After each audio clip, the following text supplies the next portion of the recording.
에베소서 1장 1절에서 2절까지의 말씀 우리 함께 봉독하겠습니다. 하나님의 뜻으로 말미암아 그리스도 예수의 사도된 바울은 에베소에 있는 성도들과 그리스도 예수 안에 있는 신실한 자들에게 편지하노니 하나님 우리 아버지와 주 예수 그리스도로부터 은혜와 평강이 너희에게 있을지어다. 아멘. 함께 읽은 말씀 에베소서의 첫 절이에요. 첫 1절과 2절 말씀인데 이 말씀을 우리 본문으로 해서 가난의 영이라는 제목으로 함께 잠시 은혜를 나누고 우리 기도하기를 원합니다. 에베소서는 어디서 쓴 편지인지 아시죠? 에베소서는 6장으로 되어 있습니다. 짧은 성경 한 권 중에 하나예요. 6장인데 이 6장을 어디서 썼냐면 이게 옥중서신이잖아요. 에베소서, 골로새서, 빌레몬서, 빌립보서. 네, 이 네 옥중서신인데 이 에베소서는 로마서 다음으로 복음의 어떤 정수를 담고 있다라고 평가되어지는 책이기도 합니다. 근데 이 에베소서에는 참 좀 특징들이 있는데요. 감옥에서 썼음에도 불구하고 전혀 감옥에 갇혀서 힘들고 원망스럽고 어려운 그러한 느낌이 전혀 없는 아주 특별한 성경입니다. 감옥에 갇혔으면 옛날에 감옥은 요즘처럼 좋기라도 하나요? 요즘에는 감옥 그래도 조금 뭐 있는 사람이나 그러면 뭐 침대도 있고 막 그렇다고 하더라고요. 예전에는 그냥 세면도 없지. 그냥 흙 바닥에 밑에서 그냥 물기가 막 올라오는 벌레들이 기어다니고 창에 틀만 있고 창문은 없고 춥고 차가운 그런 감옥에 그것도 무슨 큰 죄를 진 것도 아니고 이런 애매한 그런 것들이 해결되지 않아서 복음을 전하다가 감옥에 들어갔으면 참 그 안에서 여러 가지 생각들이 있고 걱정들이 있고 있을 텐데 그런 것들이 전혀 없고 마치 그냥 무슨 좋은 일이 있어서 그것을 전하는 어떤 편지 같은 그런 느낌을 받는 게 이 에베소서입니다. 에베소서는 여러분 에베소의 교회에다가 보내는 편지예요. 그 에베소에 교회가 있는데 에베소라는 도시를 저는 참 꿈이 생기더라고요. 전에 한번 이제 몽골 작년에 한번 갔다 오면서 그냥 한 분만 모시고 가서 아쉽기도 하고 가서 너무 좋았거든요. 예배도 마음껏 드리고 그러려고 간 건 아니지만 어쨌든 매일 예배를 드리고 또 그 선교지를 위해서 기도하는 시간도 갖고 그 주변에 이제 뭐 관광하고 또한 이런 것 하는 게 너무 좋아서 뭐 몽골이라는 땅이 좋다기보다는 그 시간들이 너무 기억에 남고 좋아서 우리 성도님들이랑 좀 다 같이 갔으면 좋겠다 라는 생각들을 하고 기도를 하고 있어요. 어디가 됐든지 간에 이런 에베소 같은 이 성지도 한번 가면 너무 좋겠다. 우리가 믿음으로 다시 한번 일어설 수 있고 스스로를 말씀으로 한번 돌아볼 수 있는 하나님 좋은 기회가 되겠다. 그래서 여러분도 좀 저 혼자 기도하면 힘드니까 같이 한번 기도하셔서 우리 성도들뿐만 아니라 우리 성도님들의 가족들 뭐 자녀들까지도 같이 한번 이렇게 갈 수 있었으면 좋겠다라는 생각을 하는데 이 에베소에 지금은 도시가 남아 있지는 않고 흔적만 남아 있어요. 유적으로 돼 있는 거죠. 기독교 유적인데 그 유적만 봐도 이 에베소가 얼마나 큰 부흥하는 도시였는지를 유적만 봐도 알 수 있을 정도로 그 규모가 굉장히 큽니다. 그리고 상업 도시였고요. 그 안에는 화려한 여러 신전들도 있었고요. 에베소요 아데미어 하는 그런 얘기 혹시 들어보신 것처럼 여러 우상들을 섬기는 아주 큰 그냥 작은 게 아니고 그냥 여의도 순복음교회 같은 그런 큰 성전들이 막 몇 개씩 있는 그런 큰 도시였고 그래서 좀 퇴폐스러운 것도 있고 환락 뭐 이런 것들 유흥하는 것들도 많았던 그런 곳이었습니다. 근데 이 거대한 도시 한복판에 교회라는 공동체 아주 작은 공동체가 세워진 거예요. 바울의 말씀을 통해서 근데 바울은 지금 감옥에 있잖아요. 그게 이 교회가 작은 교회가 세워졌는데 주변에는 여러 우상들을 섬기는 신당들이 있고 그러면 얼마나 여러 가지 공격들이 많이 있겠습니까? 그러니까 평탄치 못한 아주 불안한 그런 작은 공동체인데 그 교회는 신학교를 제대로 나온 목회자가 있는 것도 아니었어요.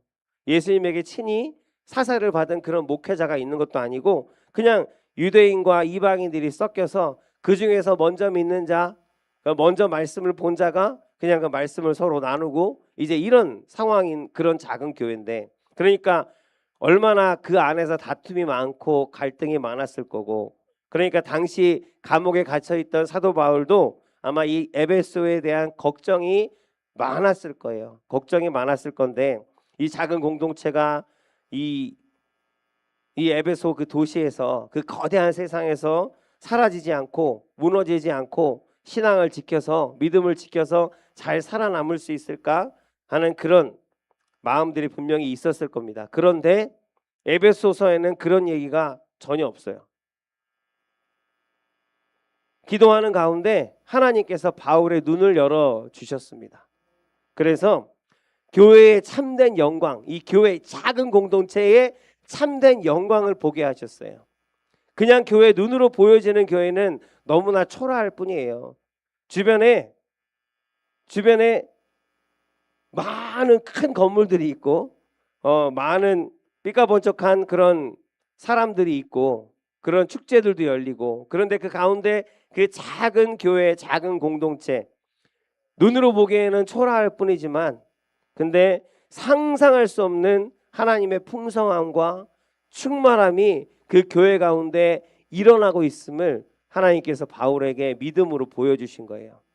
그러니까 바울은 그 압도적인 감격, 하나님께서 보여주신 그 소망, 그것을 보고 나서 이제 이 글을 쓰기 시작한 거예요. 에베소에다가. 그러니까 걱정이 아니라 오히려 기대와 소망과 하나님 기쁨과 감사로 하나님 이 에베소서를 시작하고 있습니다. 에베소서에는 8번 정도가 나오는 특별한 단어가 있는데 뭘까요? 영광이라는 단어예요. 영광. 이 영광이라는 단어는 교회의 존재 목적이기도 합니다. 여러분, 저와 여러분의 존재 목적이기도 해요. 존재하는 이유이기도 해요. 우리가 왜 존재한다고요? 성경은 그것을 가르쳐 주잖아요. 우리는 하나님의 영광을 위해서, 하나님의 영광을 드러내고 나타나기 위해서 지음받은 존재이고 교회도 마찬가지입니다. 교회가 왜 필요한가? 교회가 왜 세워졌는가? 하나님의 영광을 드러내기 위해서예요. 나타내기 위해서예요. 전하기 위해서예요. 그리고 또 하나의 교회의 목적은 뭐예요?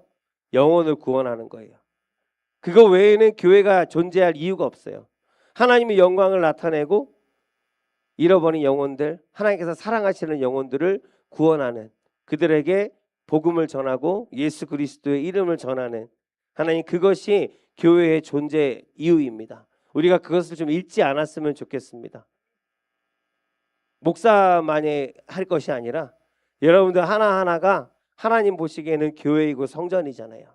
그래서 여러분 하나하나의 소명이 살아있는 이유가, 존재 이유가 하나님 앞에 갔을 때 하나님 앞에 내가 자랑할 수 있는 것이 바로 그것밖에 없다는 거예요. 하나님의 영광을 내가 내 삶을 통해서, 내 말을 통해서 드러냈느냐, 나타냈느냐, 보여줬느냐. 그래서 나를 보고 사람들이 하나님을 보았느냐, 나를 보고 사람들이 하나님의 나라를 볼 수 있게 살았느냐. 우리가 그것을 항상 기억해야 되겠고요. 두 번째는 우리의 엽수를 연약해도 상관없고 말주변이 없어도 상관없습니다. 내가 존재하는 이유고 하나님께서 내게 주신 지상 명령이고 끝까지 우리가 지켜 행해야 할 것이 바로 영혼을 구원하는 거거든요. 땅끝까지로 복음을 증거하는 거거든요. 교회와 성도에게는 반드시 하나님 이 자각이 있어야 하겠습니다. 솔로몬이 예루살렘 성전을 지었잖아요. 아주 큰 성전이잖아요. 그 성전이 다 무너지고 나중에 조그만 성전이 세워지고 그 조그만 성전을 보면서 사람들은 성전이 세워진 것에 대해서 바벨론에서 돌아온 포로들은 너무나도 기뻐했지만 이전부터 예루살렘 성전을 보았던 나이 든 사람들이 있어요. 그 사람들은 그 조그만 성전, 조그맣게 세워진 그 성전을 보면서 울었답니다. 통곡을 했대요. 왜요? 너무나 작아서, 너무 속상해서. 예전에는 정말 하나님의 영광이 그냥 보기만 해도 마음이 충만하고 감격스러웠는데, 근데 그 성전이 이제는 다 허물어지고 이 작은 성전, 작은 교회만 남은 것이 너무나도 안타까워서 그렇게 울었다라고 합니다. 근데 예루살렘 성전에는 마당도 있었어요. 그래서 그 마당은 이유가 뭐냐면, 그 마당에는 원래는 성전은 유대인들이, 그리고 이스라엘 백성들이 하나님 앞에 제사하고 예배드리고 제물 드리는 그런 속함을 받고 사함을 받고 화목제를 드릴 수 있는 그런 전이었잖아요. 근데 그 마당은 어떤 용도냐면, 이방인들, 유대인이 아닌 이방인들도 그 마당까지는 들어올 수 있었던 거예요. 들어오게 했어요. 왜 들어오게 했을까요? 그 이방인들이 이 성전에 임하시는 하나님의 영광을 보기를 원했던 거예요. 하나님께서. 그래서 하나님께서 그렇게 예루살렘 성전을 설계하셨어요. 그래서 그 성전 안뜰에는 이방인들도 얼마든지 들어와서 예배 드리는 것을 보고 제물 드리는 것을 보고 하나님 그것을 보고 하나님을 알 수 있도록. 근데 그 마당이 나중에 어떻게 돼요? 나중에 거기서 제물들을 팔잖아요. 비둘기를 팔고 소를 팔고 염소를 팔고 양을 팔고, 그러니까 장사치들 뭐 가득해 버린 그런 곳이 됐어요. 그때 그래서 예수님께서 그것을 다 막 채찍 갖다가 다 뒤집어 엎는 장면이 우리 성경에 나오잖아요. 예수님께서 그렇게 채찍을 들고 그걸 다 뒤집어 엎어버린 이유가 뭘까요? 장사치들의 소굴이 강도들의 소굴이 되게 했다 하는 그 말씀대로, 이건 장사를 하는 곳이 아닌데, 돈 버는 곳이 아닌데 그렇게 재물을 사고 파는 것에도 예수님께서 화가 나셨지만, 또 하나는 뭐냐면 그 성전 뜰이, 그 성전 마당이 이방인들이, 믿음이 없는 자들이 예배 가운데 와서 예배를 보고 예배 드리는 사람들을 보고, 그래서 하나님의 영광을 보고 하나님께로 돌아오기를 하나님께서는 원하셔서 그렇게 설계하신 곳이거든요. 근데 거기엔 이방인들이 들어가지 못하게, 나중에는 장사치들만 들어가서, 이방인들이 들어가서 예배를 볼 수 없도록, 하나님의 영광을 볼 수 없도록 막은 것에 대해서 예수님께서 분노하신 것이거든요. 우리는 교회예요. 우리의 삶을 통해서 하나님의 영광이 드러나지 않으면 하나님께서, 예수님께서 들러 엎으셨던 그 마당과 별 다를 게 없지 않겠습니까? 나의 삶이 하나님의 영광을 드러내고 나의 삶이 하나님의 나라를 보이는 그러한 삶을 내가 살고 있는지, 하나님 날마다 돌아보면서 하나님 우리가 살아야 할 줄로 믿습니다. 아멘. 그래서 에베소 교회는 겉으로 보기에는 작은 공동체였지만 바울이 감옥에서 발견한 하나님의 영광은 건물의 크기가 아니라 그 공동체 뒤에, 그 교회 뒤에 계신 하나님의 거대한 계획을 바울이 보았기 때문에 정말 기쁨으로, 감사로, 감격으로 에베소 교회 성도들한테 하나님의 뜻을, 하나님의 말씀을, 복음의 정수를 다시 한번 전하는 바울의 모습이 우리 에베소를 읽으면 우리가 읽을 수 있습니다. 우리 교회도 그렇습니다. 여러분, 저와 여러분들 하나하나도 마찬가지입니다. 눈으로 보기에는, 겉으로 보기에는 너무나 작기만 해요. 초라하기만 합니다. 그러나 하나님의 계획은, 여기에 여러분에게 하나님께서 가지고 계신 그 계획은 너무나도 위대하고 거대함을 여러분 믿으시기 바랍니다. 그래서 그 선하신 계획에, 하나님의 그 거대한 계획의 동역자로 누구를 삼으셨다고요? 여러분들을 택하신 거예요. 저와 여러분들을 택하신 거예요. 우리는 그렇게 택함 받은 하나님의 거룩한, 하나님의 거대한 뜻을 이루는 하나님의 동역자인 것을 기억하시면서 자부심을 가지고 그것을 자랑하며 사는 우리들이 되어야 하겠습니다. 바울은 편지의 시작에서 은혜와 평강이 너에게 있을지어다 라고 축복하고 있습니다. 다시 한번 말씀드리면 바울은 지금 감옥에 있는데 은혜와 평강이 너희에게 있을지어다. 그래서 바울은 감옥에 갇혀 있는데 축복하고 감사하고 찬양하고 있어요. 왜 그럴 수 있었을까? 그 이유는 단 하나. 그의 심령이, 육신은 감옥에 있지만 그의 영이, 그의 심령이 누구 어디에 있다고요? 그리스도 안에 있었기 때문이에요. 예수님 안에 있었기 때문이에요. 우리가 예수를 믿으면서도, 여러분 예수를 믿으시죠? 눈에 보이지 않지만 날마다 더욱더 확신을 가지고 하나님 그리스도께로 나아갈 수 있도록 하나님께서 역사하실 줄로 믿습니다. 성령께서 지금 그렇게 행하고 계시는 줄로 믿습니다. 우리가 근데 예수를 믿으면서도, 믿는다고 하면서도 왜 여전히 원망하고 불평하고 두려워하고 하나님 우울할 때까지도 있는지, 왜 그럴까요? 바울은 감옥에 갇혀서도 축복하고 감사하고 감격하고 찬양했는데 우리는 왜 그럴까요? 우리라 그래서 다 아닌 분도 있겠죠. 나는 아닌데 하는 분도 있겠지만 때때로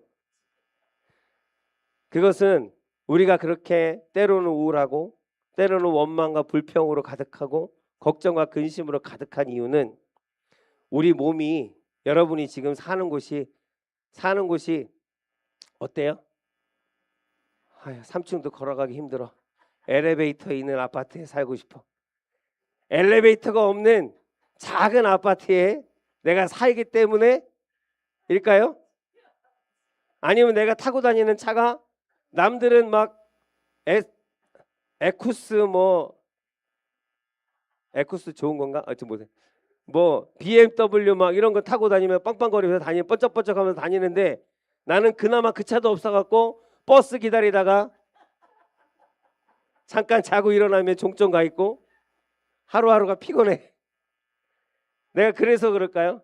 그래서가 아니라, 그것 때문이 아니라, 내가 살고 있는 환경이나 상황 때문이 아니라 우리가 원망과 불평, 걱정과 근심을 내가 벗어버리지 못하는 이유는, 바울처럼 찬양하고 감격하고 감사하면서 살지 못하는 이유는 우리 마음이 그리스도 안에 있는 게 아니라 그리스도 밖에 있기 때문에 그래요. 우리가 그분 안에 거하기만 하면, 성경 말씀으로 약속하셨잖아요. 우리가 그분 안에 거하기만 하면, 우리가 우리의 마음을 열고 그분을 모셔드리기만 하면 그분이 우리 안에 들어와서 먹고 우리가 또 그분 안에 거한다고 성경은 분명하게 약속하고 있잖아요. 이게 그냥 반드시 그렇게 될 것이다, 반드시라는 말이 빠져서 그렇지, 너희가 그 마음을 열고 예수님 안으로, 예수님께로 나아가면 예수님께서 우리 안에 들어오셔서 우리가 예수님 안에, 예수님이 우리 안에 거하는 그런 삶을 반드시 살게 하시겠다고 성경은 약속하고 있거든요. 바울은 지금 그렇게 살고 있기 때문에 감옥도 상관없고 내가 매를 맞아갖고 아파도 상관없어요. 내 안에 예수님이 있고 내가 예수님 안에 있으니까 항상 평안하고 감사하고 찬양할 수밖에 없는 거예요. 그래서 우리가 그분 안에 거하면 환경과 상관없이 은혜와 평강이 충만하게 되는 것을, 오늘 바울의 우리 축복과 같이 은혜와 평강이 너에게 있을지어다 라고 하는 그 은혜를, 그 축복을 마음껏 누리는 예수 그리스도 안에 거하는 우리들이 되어지기를 주의 이름으로 축복합니다. 에베소서에 이제 7번 등장하는 단어가 또 하나 있는데요. 그건 충만이라는 단어입니다. 충만. 그래서 이 충만은 예수 그리스도의 임재하심, 예수 그리스도의 함께하심을 뜻하는 단어이기도 합니다. 에베소서 1장 23절에 교회는 그의 몸이니 만물 안에서 만물을 충만케 하시는 이의 충만함이니라 라고 말씀하고 있습니다. 교회 안에 예수 그리스도가 계시면, 이 안에 예수 그리스도가 있고 여러분 안에 예수 그리스도가 있으면요 충만할 수밖에 없겠다고, 충만할 수밖에 없다는 하나님의 말씀이에요. 그래서 교회는 충만하기 때문에, 예수님이 함께 하시는 교회는 예수님 때문에 충만하기 때문에 무엇이든지 할 수 있습니다. 예수님께서 함께 하시는 사람은 예수님이 충만한 그 근원이시기 때문에 무엇이든 하기에 부족함이 없습니다. 마음을 채우고 영을 채우고 더 나아가서 삶을 채우는 우리가 되고 우리 교회가 되어야 할 줄로 믿습니다. 그렇게 얘기하면 뭐라고요? 나는 부족한데요. 나는 모자란데요. 나는 가진 게 없는데요. 뭐가 충만하다는 거예요? 그렇게 반문하실 분도 있을 거예요. 마음이 메마르고 우울하고 뭔가 부족한 것 같은 그러한 마음이 우리 가운데 있는 이유는 내 안에 충만해야 하는데, 원래는 충만해야 하는데 그 충만한 자리가 비어있기 때문에 그래요. 그 자리는 여러분들 우리 세상이 좋아하는 난 돈만 있으면 돈이 있는 만큼 행복해질 거야. 돈으로 채울 수 있는 곳이 아니고요. 다른 어떤 것으로도 그 자리는 채울 수가 없습니다. 그 자리는 오직 예수 그리스도로만 채울 수 있는 자리예요. 그래서 우리는 예수 그리스도와 함께 있음으로 비로소 온전케 되어지고 만족케 되어지는 존재, 그런 존재로 하나님께서 우리를 설계하시고 지으셨어요. 주님 안에 거할 때 비로소 우리 마음과 영과 삶이 가득 차게 되는 것을 여러분 믿으시기 바랍니다. 많은 그리스도인이에요. 많은 그리스도인들이 예수를 믿으면서도 여전히 가난의 영에 사로잡혀 삽니다. 오늘 제목이 가난의 영이에요. 가난과 내가 가난한 것과 가난의 영에 사로잡힌 것은 완전히 다른 거예요. 실제 가난한 것은 내가 없는 거잖아요. 부족한 거잖아요. 모자란 거잖아요. 근데 가난은 내가 실제로 가진 게 없는 게 가난이지만 가난의 영에 사로잡힌 사람들이 오히려 더 많아요. 가난의 영에 사로잡히면 내 실제 재산의 유무와 상관없이 뭔가 내가 갖고 있는 것조차 사라질까 봐 두렵고 내가 더 가지지 못할까 봐 불안한, 그것이 가난의 영이거든요. 현대인들은 이 가난의 영에 사로잡힌 사람들이 너무나 많습니다.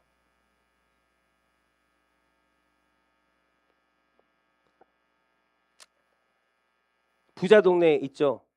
저기 역삼동이나 청담동 뭐 이런데 예전에 거기서 장애인 시설이 이제 들어가게 된 거예요. 나라에서 정해져 갖고 장애인 시설이 들어가게 됐는데 거기 부자 동네잖아요. 막 안에 저 봤거든요. 거기 사는 사람이 아는 분이 있어서 가는데 안에 정원이 있고 뭐 연못도 있고 막 나무 하나가 수천만 원이래요. 뭐 그러면서 자랑을 하시더라고요. 그래서 속으로 하나도 안 부럽다 그랬는데 어쨌든 그런 집들이 막 있어요. 얼마나 부자들이에요. 근데 거기에 장애인 시설이 이제 공동이 생겨서 장애인 시설을 세우기로 했는데 난리가 났잖아요. 무슨 일이 일어났을까요? 그 부자들이 이 멋쟁이들이 전부 다 머리에다가 빨간 띠를 두르고 결사 반대. 그렇죠. 왜 반대했냐면 길시다님 말씀처럼 집값 떨어진다고. 집값이 떨어질까 봐 걱정할 사람들은 따로 있는 것 같은데 저 같은 사람들, 그죠? 집값이 떨어질까 봐 우리 박이호 집사님 같은 경우는 지금 따님하고 이렇게 해갖고 지금 좀 문제가 있어갖고 집을 이제 내놨는데 뭐 그렇대요. 근데 어쨌든 간에 우리 오남도 집값이 좀 오르긴 올랐더라고요. 보니까. 네, 죄송해요. 박희래군 박건사님, 여기 박 집사님. 네, 어쨌든 그런데 오남도 조금 올랐는데 한 2, 3천 올랐대요. 한 뭐 5년 10년 전에 비해서 한 2, 3천 올랐대요. 서울에 비하면 오른 것도 아니죠. 네, 그런데 어쨌든 간에 그런데 여기나 이제 뭐 집 걱정하고 뭐 집값 떨어질까 걱정하고 왜 안 오르나 이렇게 불평을 투덜대지만 그 청담동에 사는 사람들은 집이 거기만 있겠어요? 아마 그 집만 팔아도 한 수십억이 될 거예요.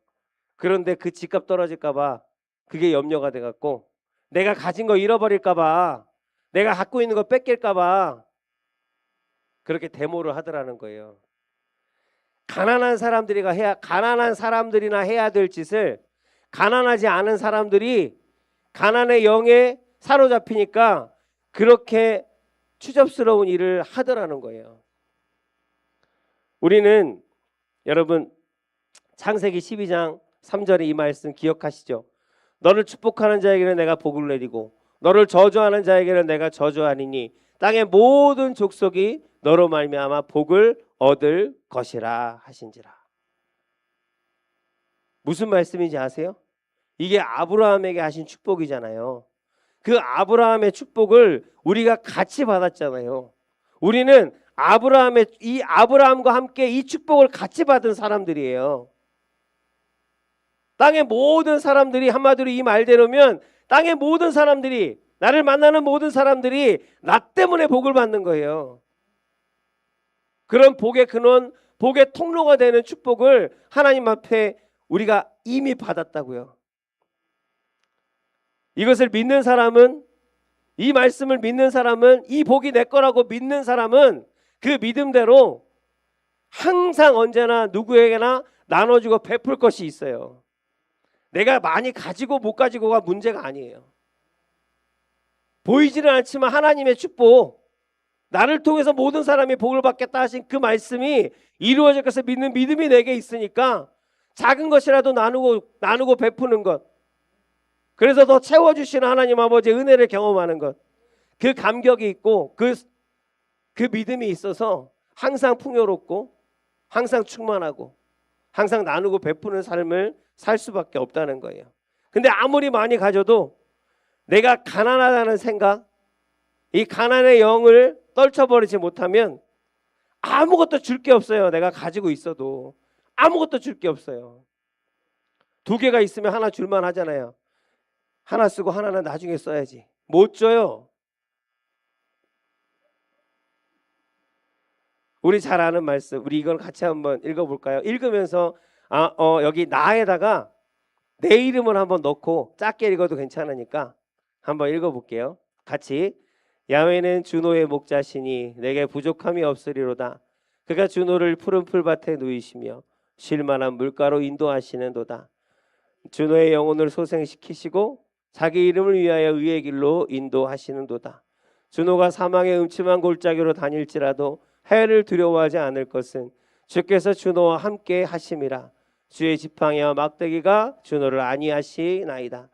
주께서 주노의 원수의 목전에서 내게 상을 차려주시고 기름을 내 머리에 부으셨으니 내 잔이 넘치나이다. 내 평생의 선하심과 인자하심이 반드시 주노를 따르리니 내가 야훼 집에 영원히 살리로다. 아멘. 주노 하니까 감사해요. 할렐루야.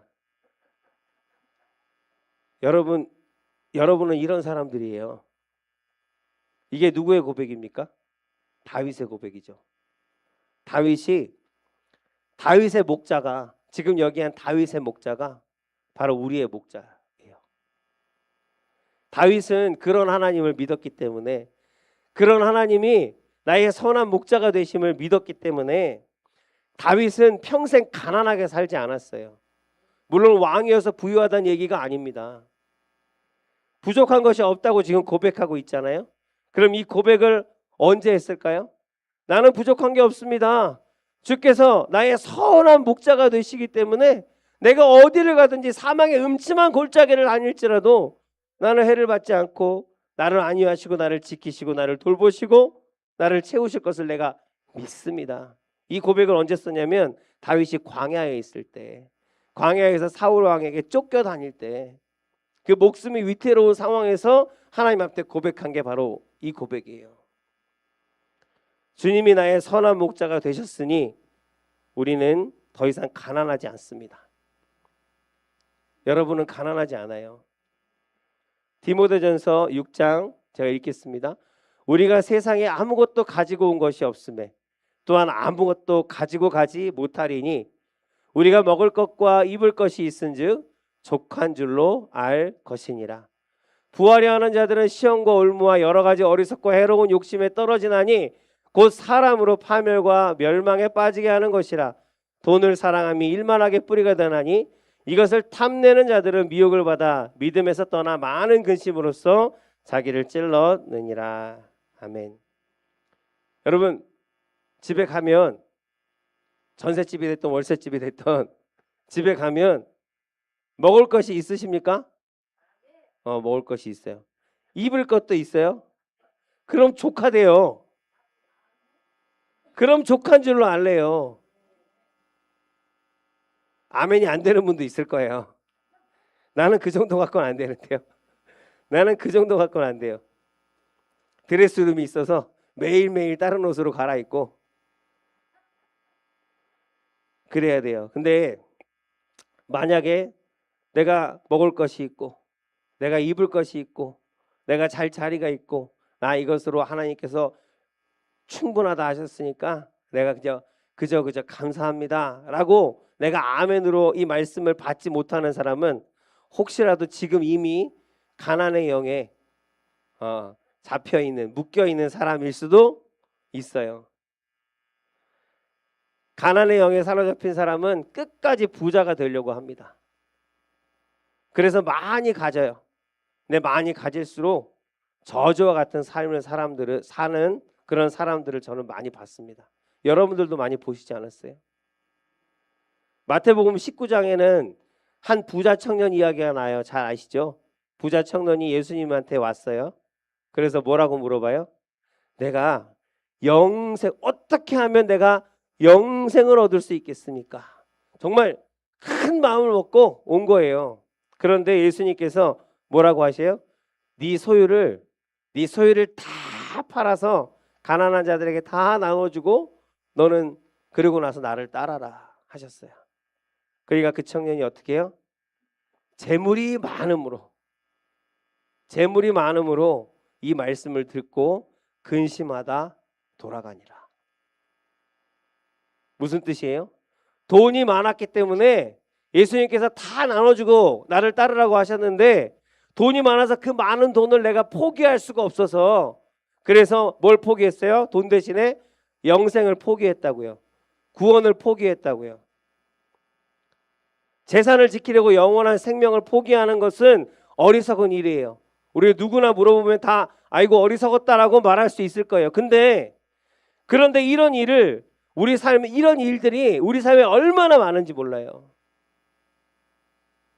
돈을 얻으려고 친구를 버립니다. 돈을 얻으려고 가족을 버려요. 돈을 얻으려고 사랑도 버리고 양심도 버리고 자기의 인격도 버립니다. 가난의 영이 그 사람을 먹어버린 거예요. 자, 다시 한번 말씀을 맺겠습니다. 에베소서에 5번 나오는 단어가 있는데 풍성이라는 단어입니다. 풍성이라는 단어. 풍성은 결코 고갈되지 않고 결코 모자라지 않은 하나님 아버지의 자원, 하나님의 능력을 말합니다. 우리가 자꾸 인색해지고 자꾸 미래에 어떤 일이 일어나지 않을까, 어떤 것이 부족하지 않을까 염려하고 두려워하는 이유는 이 하나님의 풍성하심을 온전히 믿지 못하기 때문에 그래요. 하나님은 크십니다. 이 세상보다 크십니다. 우리의 문제보다 크십니다.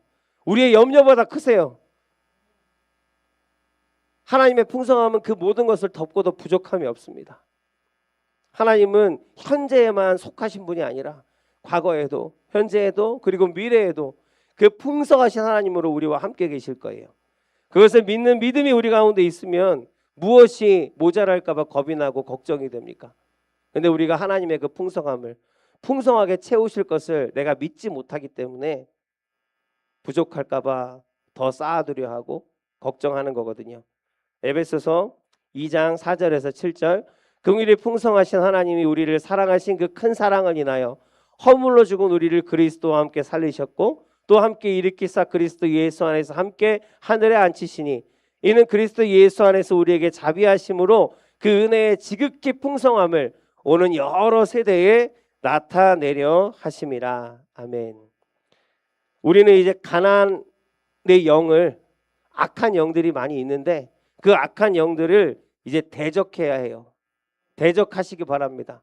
오늘은 그렇게 기도하시면 좋겠습니다. 내 마음에 불평, 원망, 두려움, 염려가 가득하면 혹시라도 안 좋은 생각들이 내 안에 여전히 있어서 하나님 앞에 예배하는 가운데서도 그것 때문에 내가 불안하고 가슴이 두근두근하고 기쁘지 아니하다면 사람 탓하지 마시고 내 환경 탓하지 마시고 두려워하고 염려하지 마시고 나를 붙잡고 있는 이 가난의 영다, 이 두려움의 영아, 이 슬픔의 영아, 이 거짓의 영아, 나사렛 예수의 이름으로 명하노니 떠나갈지어다. 대적하시기 바랍니다. 우리 입술에 권세가 있어요. 우리는 예수의 이름으로 얼마든지 쫓아낼 수 있습니다. 대적해야 할 것들이 있어요. 그저 그냥 그대로 어쩔 수 없다는 식으로 받아들이면 안 돼요. 그 악한 것들은 반드시 대적해서 물리치고 야훼 니시 하나님 아버지의 이름처럼 이기는 삶, 승리하는 삶, 우리에게 허락하신 그 삶을 여러분들이 살아야 한다는 겁니다. 잠언 4장 23절 몇 가지 말씀을 읽고 여러분들의 말씀을 읽는 동안에 여러분들의 마음이 정리될 줄로 믿어요. 무릇 지킬 만한 것 중에 더욱 내 마음을 지키라. 생명의 근원이 이에서 남이니라. 마음을 지키라 하셨는데 그 마음이 어떤 마음이냐? 너희 안에 이 마음을 품으라. 곧 그리스도 예수의 마음이니. 예수님께서 평안을 너희에게 끼치노니 곧 나의 평안을 너희에게 주노라. 내가 너희에게 주는 것은 세상이 주는 것과 같지 아니하니라. 너희는 마음에 근심하지도 말고 두려워하지도 말라. 나는 포도나무요 너희는 가지라. 그가 내 안에 내가 그 안에 거하면 사람이 열매를 많이 맺나니 나를 떠나서는 너희가 아무것도 할 수 없음이니라. 아멘. 어떤 좀 감동이 오십니까? 네. 마지막 이 말씀 잠깐 제가 눈물을 찔끔 흘렸는데 적으면서 우리 보고 애쓰라고 하시지 않았어요. 하나님이 몸부림치라고 하지 않으셨어요. 뭐라고 하셨냐면 너희는 가지야, 내가 포도나무야. 너희가 내 안에 그냥 붙어있기만 하면, 내 안에 있기만 하면 모든 사람들이 너희들은 열매를 많이 맺을 수밖에 없어. 많은 열매가 맺어질 거야 라고 하신 거예요. 우리가 뭘 할 필요가 없어요. 몸부림치고 애쓰고 수고하고 노력해서 얻는 열매가 아니고 하나님께서 이미 약속하신 붙어있기만 하면 많은 열매를 맺을 수밖에 없는 것이 하나님의 자녀들, 그리스도인들, 믿음의 사람들이라고요. 여러분들이라고요. 하나님의 자녀들이라고요. 하나님께서 여러분들을 그런 자녀로 택하셨어요. 그저 예수님한테 붙어있기만 하면, 예수님 안에 거하기만 하면 그 충만함이 내 것이 되고 그 풍요로움이 내 것이 되고 하나님 그 축복이, 그 약속이 저와 여러분들의 삶 가운데 하나님 차고 누르고 흔들어 넘치도록 하여 하나님 일어날 것을 믿으시기 바랍니다. 믿으시기 바랍니다.